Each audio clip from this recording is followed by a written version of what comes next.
Piyado mo kalanga, magano gahi kito eh. Natandaan mo pa ba ang pinag-aralan natin nakaraan? O sige, bago tayo magpatuloy, mga kalanga, balikan muna natin ang pinag-aralan natin nakaraan. Ito ay ang apat na pangunahing tunog, patinig o vowel sound ng mulbog. Ito ay ang mga tunog na A, I, O, at U. Ulitin nga natin. A, I, O, at U. Kalanga, ang mga vowel sound na ito ay mayroon ding ibang tunog. Nangyayari ito kapag ang bigkas ng tunog ay mayroong diin. Halimbawa mga kalanga, ang A ay magiging A. Ang I naman ay magiging I. Ang O naman ay magiging O. At ang U ay magiging O. Ulitin natin mga kalanga. Ang A natin ay magiging A. Ang I natin ay magiging I. Ang O naman natin ay magiging O. At ang U natin ay magiging U. Isa-isahin natin ulit mga kalanga. Ulitin natin. A, I, O, at U. A, A.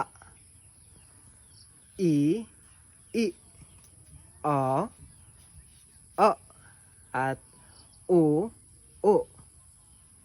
Ayun mga kalanga, yung iba pang tunog patinig na vowel sound ng mga mulbog. Ngayon para makita natin ang pagkakaiba ng tunog, mayroon tayong mga halimbawa. Dito na tayo sa mga halimbawa mga kalanga. Kagaya ng ama, ama. Ang ama mga kalanga, pag hindi natin nilagyan ng diin sa dulo, ang magiging basa niyan ay ama. Ganon din ang indo mga kalanga. Pag hindi natin nilagyan ng diin ang u sa dulo, ang basa niyan ay indo. Ang susunod mga kalanga ay ari. Ari, ari. Sunod mga kalanga ay upo. Upo. Sunod mga kalanga ay babu. Babu. Sunod mga kalanga ay bapa. Bapa. Sige daw mga kalanga, sabay-sabahin natin basahin ulit ang mga salita. Ama. Ama. Indo. Indo. Ari. Ari. Upo. Upo. Babu. Babu. Bapa. Bapa. Tandaan lang po natin mga kalanga na kapag mayroong kudlit sa itaas ang litra, ang tunog ng litra na yan ay mayroong diin. Yun lang po ang tatandaan natin mga kalanga. At muli mga kalanga, ito ay base lamang sa aking kaalaman dahil wala pa namang opisyal na ortografiya ang mulbog.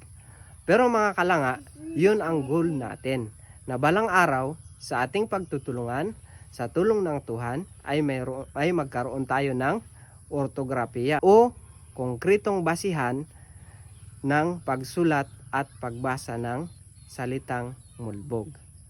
Ayun lang mga kalanga, sana ay hindi kayo magsawa na suportahan ang ating adhikain. Yun ang mapanatili natin ang ating kultura at wika. Salamat mga kalanga. Mapia mapun, kaya kita nga tanan, mapia daw, mapia durok, mapia tangad daw, magsukur, si Tuhan ini maagay pahala.